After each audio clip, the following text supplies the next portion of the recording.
एक छोटे से गांव में सुरभि नाम की लड़की अपने बूढ़े दादा दादी के साथ रहती थी। गांव का नाम था नंदनपुर और यह गांव घने जंगलों और पहाड़ियों से घिरा हुआ था।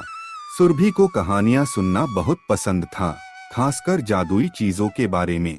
दादी अक्सर कहती थीं, सुरभि, कभी कभी हमारी दुनिया में ऐसे रहस्य छिपे होते हैं जिन्हें ढूंढना बहुत मुश्किल होता है। एक दिन सुरभि जंगल में लकड़ियां इकट्ठा करने गई। चलते चलते वह एक पुरानी धूल से भरी गुफा के पास पहुंची। सुरभि ने जिज्ञासा में धीरे से कदम अंदर बढ़ाया। वहां उसे एक छोटा लोटा दिखा जो सामान्य लोटे की तरह दिख रहा था, लेकिन उसमें हल्की नीली चमक थी। जैसे ही उसने लोटा उठाया, एक मधुर आवाज आई, धन्यवाद, तुमने मुझे आजाद किया। सुरभि ने लोटा अपने हाथ में पकड़ रखा था और धीरे धीरे उसकी चमक बढ़ने लगी। लोटे की आवाज फिर सुनाई दी, सुरभि, मैं कोई साधारण लोटा नहीं हूँ, मैं तुम्हारी मदद कर सकता हूँ। सुरभि ने आश्चर्यचकित होकर कहा, तुम कैसे मदद करोगे और तुम्हारा नाम क्या है? लोटे ने जवाब दिया, मेरा नाम है अमृल और मैं जो भी इच्छा सही इरादे से मांगी जाएगी उसे पूरा कर सकता हूँ। सुरभि थोड़ी डरी थी, लेकिन उसकी उत्सुकता जादू से भरी हुई थी। उसने सोचा, अगर मैं इस लोटे की मदद से गांव की समस्याओं को हल कर सकूं, तो कितनी खुशी होगी। जैसे ही वह यह सोच रही थी, लोटा हल्का चमकने लगा और हवा में तैरने लगा। अमृल ने कहा, पहली चीज, तुम मुझे केवल अच्छे कामों के लिए इस्तेमाल कर सकती हो। अगर तुम बुरी मंशा रखोगी, मैं काम नहीं करूँगा। सुरभि ने दृढ़तापूर्वक सोचा, मैं कभी भी बुरा नहीं करूंगी, मैं सिर्फ गांव वालों की मदद करना चाहती हूँ। लोटा मुस्कुराया, जैसे कि जादू सचमुच में मुस्कुरा सकता हो। अगले दिन सुरभि ने देखा कि गांव के कुएं का पानी खत्म हो गया था। उसने अमृल को कहा, कृपया हमारी मदद करो, गांव को पानी की बहुत जरूरत है। अमृल ने हल्की सी चमक दी और कुएं का पानी तुरंत भर गया। गांव वाले हैरान रह गए और सुरभि की तारीफ करने लगे। कुछ लोगों ने सोचा, ये कोई जादू है या कोई चमत्कार। सुरभि को खुशियां मिली, लेकिन उसने समझा कि शक्ति के साथ जिम्मेदारी भी आती है। अगले कई दिनों तक सुरभि ने अमृल की मदद से गांव के खेतों में पानी पहुंचाया, बीमार लोगों की मदद की और गांव को खुशहाल बनाया।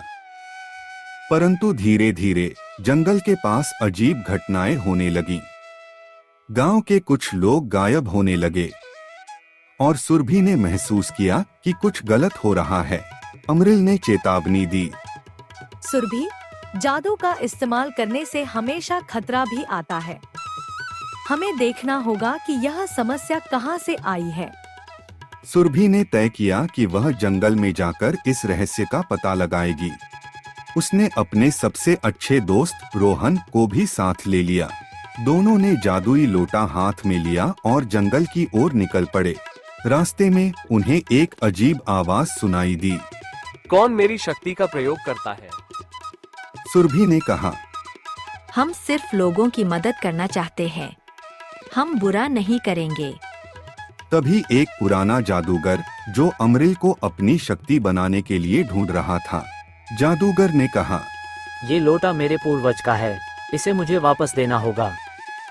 सुरभि ने डटकर जवाब दिया, हम इसे नुकसान पहुंचाने के लिए नहीं, बल्कि मदद करने के लिए ले रहे हैं। हम इसे छोड़ेंगे नहीं। जादूगर ने अपने हाथ उठाए और हवा में चमक फैल गई। अमृल ने सुरभि और रोहन को सुरक्षित रखने के लिए खुद की चमक बढ़ा दी और एक सुरक्षात्मक बल बनाए। सुरभि और रोहन जंगल में गहरी छाया वाले रास्तों से गुजर रहे थे। चारों ओर अजीब सी आवाजें आ रही थी।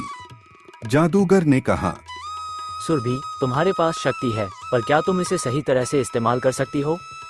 सुरभि ने अपने हाथ में लोटा कसकर पकड़ लिया और कहा, मैं इसे सिर्फ अच्छाई के लिए इस्तेमाल करूंगी। पेड़ धीरे धीरे उनके सामने झुकने लगे, जैसे हमला करने के लिए तैयार हों। रोहन डर गया, पर सुरभि ने हिम्मत दिखाई और लोटा ऊपर उठाया। अमृल की चमक से पेड़ पीछे हट गए और रास्ता साफ हो गया। सुरभि ने समझा कि लोटा सिर्फ इच्छाएं पूरी नहीं करता, बल्कि संकट में भी मदद करता है। जादूगर ने एक और जोरदार मंत्र कहा और जंगल की जमीन हिलने लगी। अमृल ने कहा, आगे एक पुल है, उस पुल के पार एक गुफा है, वहाँ तुम्हें लोटे का असली रहस्य मिलेगा। सुरभि और रोहन ने मिलकर पुल पार किया और गुफा में पहुँचे। गुफा के अंदर दीवारों पर प्राचीन चित्र और संकेत बने हुए थे। अमृल ने समझाया, ये संकेत बताते हैं कि सच्ची शक्ति उस व्यक्ति में होती है जो दूसरों की मदद करने के लिए अपने डर को जीत ले।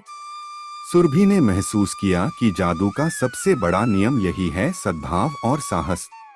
तभी गुफा के एक कोने से आवाज आती है, क्या अब तुम तैयार हो? इस शक्ति से तुम गांव और जंगल की रक्षा कर सकती हो। सुरभि ने अपने दिल में ठाना कि वह इस शक्ति का इस्तेमाल सिर्फ भलाई के लिए करेगी।